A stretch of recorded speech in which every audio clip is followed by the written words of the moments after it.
I'm a bit late on covering this one since it came out when I was at my cousin's wedding, but the Pirates, Planets, and Plunder update for Sins 2 was released what I'll generously call recently.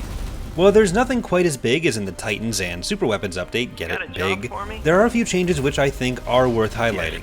First, the UI has been changed once again. I mentioned it feeling hard to find what I wanted before with the icons, but while the icons haven't changed, I felt much more comfortable with the UI this time. I think this comes down to the much better organization of the buttons into categories on your main build bar, rather than just being a line of undistinguished icons like it was in the last build.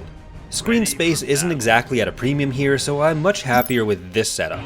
On the modding side, I do wonder what any of this will mean for limits on how many ships can be added, for example. Another thing I mentioned last time but didn't play around with much is the fleet organizer, where you can select fleets using these buttons on the left side of the screen and even build with the fleet selected. I thought I would like it in theory last time, but now that I've actually played with it, I love it. It's super convenient and makes it way easier to see your compositions throughout the map. I do hope it gets a bit more work on the UI side as well, since I think it's a feature that should be highlighted almost as much as the Planet Empire tree has been on the right side of the screen. It being a relatively new feature, I'm sure it's not in a final state though either, so that's probably coming. Maybe I'm weird for focusing so much on this, but I really like this fleet organizer. Planets and planet components got some major changes this release, with new oceanic planets and ferric planet art updates.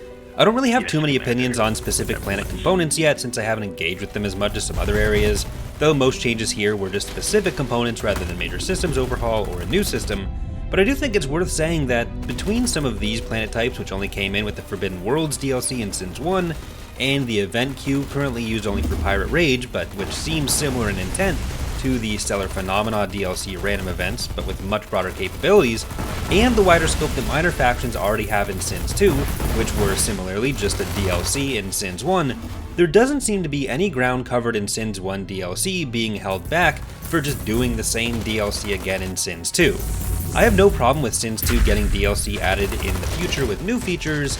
I just hate when multiple games in the same series keep releasing the same feature as DLC for every sequel and it's never considered a core feature, like why can't I have a pet in The Sims? Yes, sir. But enough about The Sims Sins, since Sins has the sense to silence my sincere concerns there. On the other hand, with the minor factions we've seen so far, while they are worked more directly into the game's core mechanics, which is a good thing, I'm a little concerned this will mean they're less able to just be a wider assortment of groups you find around the map with more niche abilities. I actually really liked that about the minor factions DLC in Sins 1, and that's one of the reasons it's my favorite DLC. And I will continue to hold out hope that there will be some unique minor factions that might be able to have some different ships from the main races we see in the game. I'm not sure what the implications for the lore would be there, like has anyone discovered a species that's not the Advent humans, Visari, or whatever are chasing the Visari?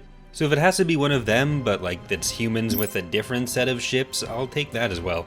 Pirates and Bounty were given more attention in this version as the name of it implies, with more raids tied to having a high bounty and fewer raids tied to losing auctions. There's also been a pirate mercenary base added for the TEC Rebels, which is why I played as them, aside from just always playing as them. But while I did engage in some more auctions, I unfortunately never got to build the pirate mercenary base, because I lost my home planet to a pirate raid through absolutely no fault of my own, ending my playthrough sooner than I'd hoped because I underestimated their siege ships and they went between my defense platforms, so I'll have to give them a try later. Coincidentally, this makes me worse than the AI since this version also added new AI logic to counter the pirate raid, so if they could add that to me next time, that would be appreciated too.